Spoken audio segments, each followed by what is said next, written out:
Yeah, take care, yeah.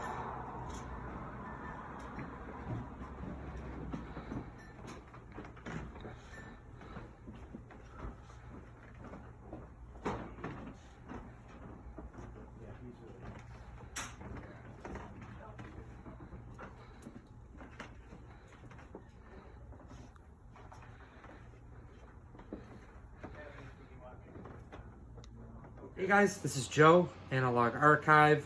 It's been a little bit since my last video. Been picking up quite a bit this summer, and I'll show a lot of those records in another video, but today's video is specific to a collection that I had the opportunity to be able to look through.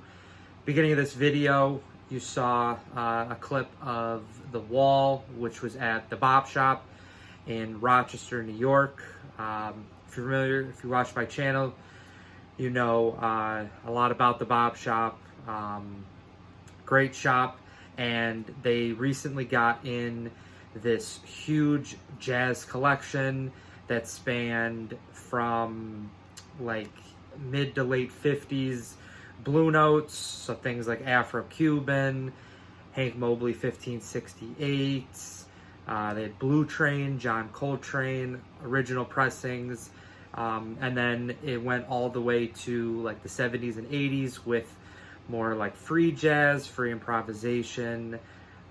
Most of the stuff was from the US, but there were definitely some records that were European, including one of the ones that I actually picked up. Was really excited when I saw the teaser videos that they had put out on Instagram a few weeks ago. But about two weeks ago now, they put out this huge collection. And yeah, I was super excited to be able to get up to Rochester and grab what I could. So it was really very reminiscent for me of the 2021 Blue Note collection that they had gotten in.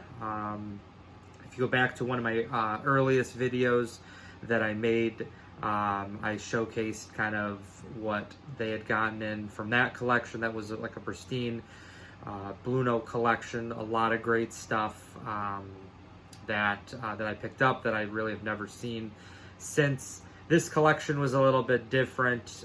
Again, they did have a lot of Blue Notes, but the owner that had sold the collection, the family of the owner, had played the Blue Notes to death.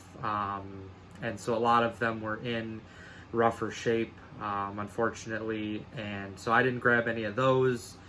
I mostly focused on the free jazz stuff that they had gotten in from the late 60s into probably the late 70s, early 80s. So to get on kind of with the finds, I got 7 things from the collection. Again, I had the opportunity to go the day they put out the collection, which was Saturday, the 16th of August. And then I went back this past weekend and was able to grab some more. So no real particular order, but one of the things they'd gotten in, this is the Sixth Sense in the 11th House, Nathan Davis. This is on, I don't know if it's pronounced Segway, but 1972. Seen this cover before, really never had the opportunity to find a copy of this. But you've got Nathan Davis tenor sax, soprano sax, bass clarinet, flute, Alan Dawson drums, Roland Hanna piano, and Richard Davis bass. So a great quartet, great saxophone playing by Richard Davis, post-bop, modal, really great stuff. So was glad to grab that. Got a really great price for that. The first time I went up, this was one that was shown in the video that was on the wall, and I feel like I've seen this record before. Maybe it was probably somebody on Instagram, but this is Marzette Watts. This is on Savoy from 1969. a little bit larger of a group. Most of the musicians I'm not familiar with, but Jay-Z Moses drums, Junie Booth is on the bass, so Junie Booth played with Sun Ra. Patty Waters does vocals on one of the tracks. She had, I believe, 2 ESP disc records from like the late 60s, so around this same time. And then Marzette Watts is on tenor sax. And then Bill Dixon plays the piano on one of the tracks. So I picked up last summer one of Marzette Watts' albums on ESP disc that has that kind of colorful, multicolored cover to it. And so I was glad to see another Marzette Watts. So this is on Savoy, and yeah, this is a great copy of this. So I was very happy to have seen that. I think that was one that some people were interested in. Another big thing with this collection compared to the 2021 collection, so when that collection came out, it was kind of just free reign for anybody, whether it was somebody that came into the store or it was somebody that saw the post and called, whether they lived in the US or they lived in another country. This collection stayed in-house for at least the first week, and then they started kind of fielding calls. So if there is something that you see in at the beginning of this video with kind of the picture of the wall, then give them a call, because a lot of that stuff is still there. But yeah, there was a lot of great stuff. Was really glad to be able to get up and to grab what I could. This was a bit of a blind buy for me. I picked this up this past weekend, the second trip to check out the collection. This is Glenn Spearman. This is called Night After Night, from 1981 on the Musa Physics label. Was not familiar with the label or Glenn Spearman. It's just a duo of him on tenor sax and bass clarinet, and then Donald Robinson is on the percussion. So very reminiscent of like John Coltrane, like Interstellar Space, where he had the duo with Rashid Ali. A lot of space for Glenn Spearman, especially to be able to kind of improvise, but a really great listen when I checked it out. So this is one, again, never seen this one, and that was what was kind of cool about the collection. There were a lot of records, especially in the bins, that were things I'd never heard. So it was a great opportunity to be able to kind of check out some more especially free jazz type music. This was another one that was in the bins.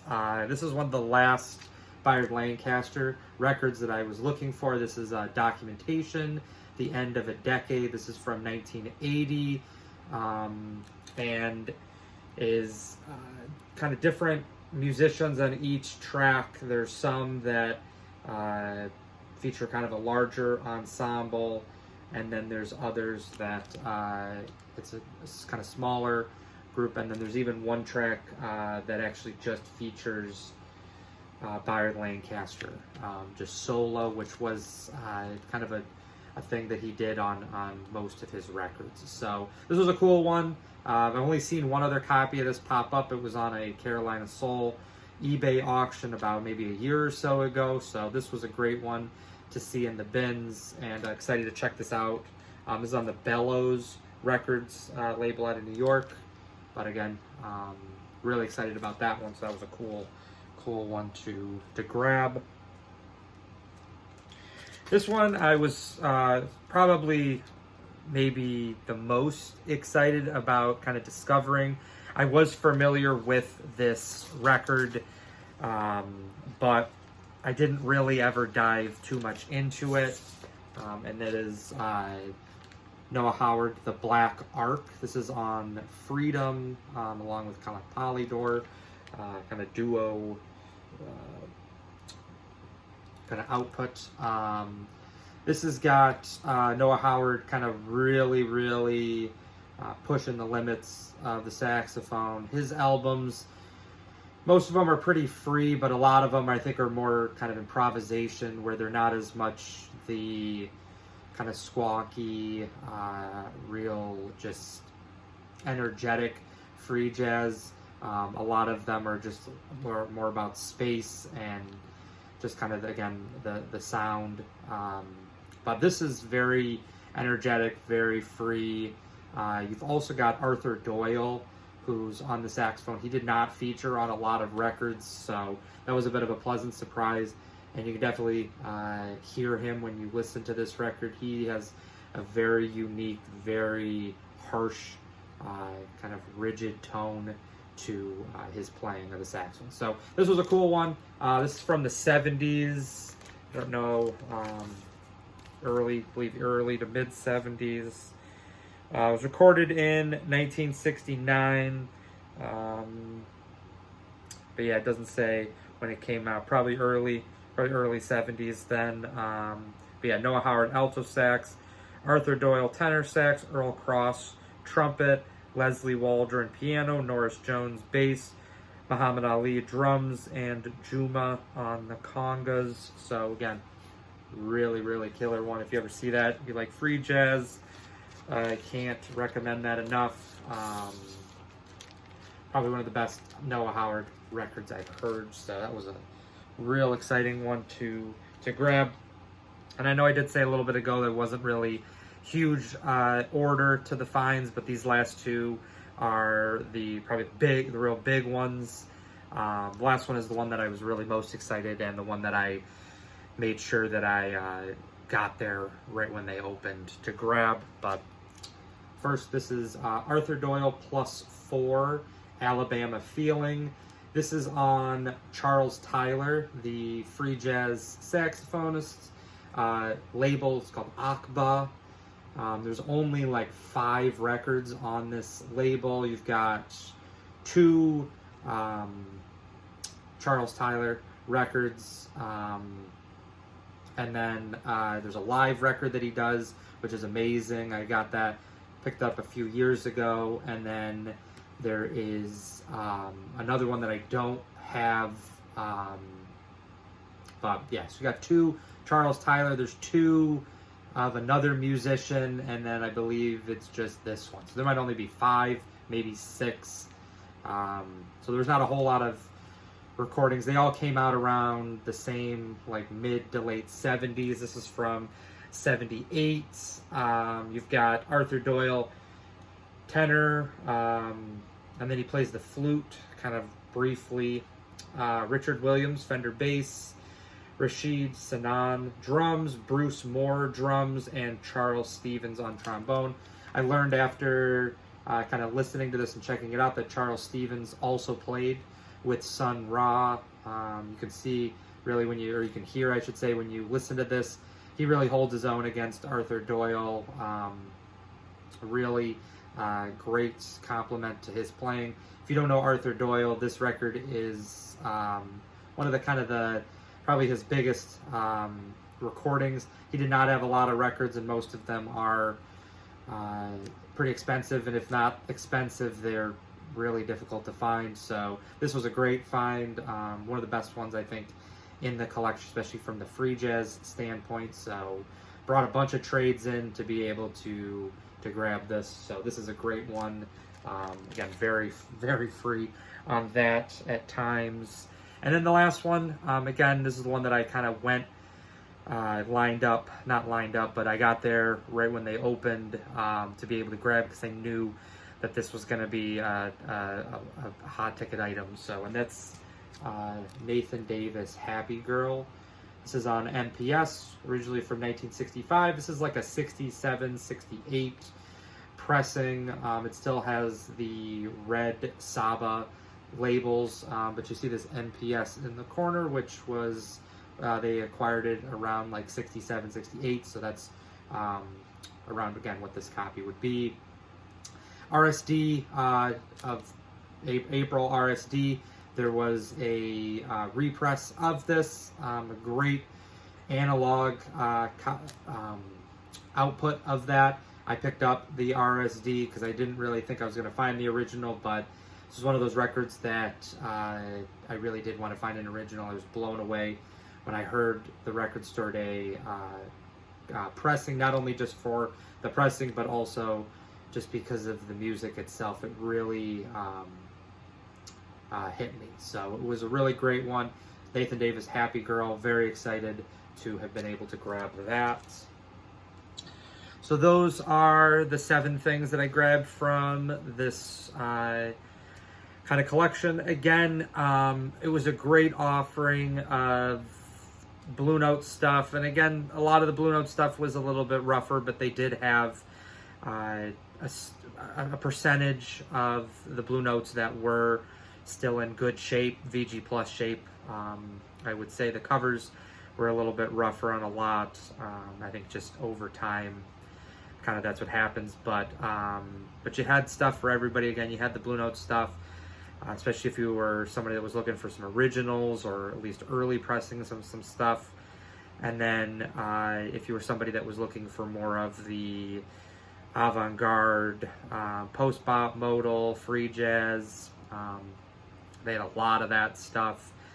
And was very impressed overall with the collection. This is probably the best collection that I've seen the Bob Shop get in, and was very excited to been able to grab what I could, and excited to be able to go back and see what else there is. But if you enjoyed this video, please think about liking and subscribing, and I will be back for another video. I got a bunch of African records that I got this summer that I'm really excited to be able to kind of talk about, so got to put that video together.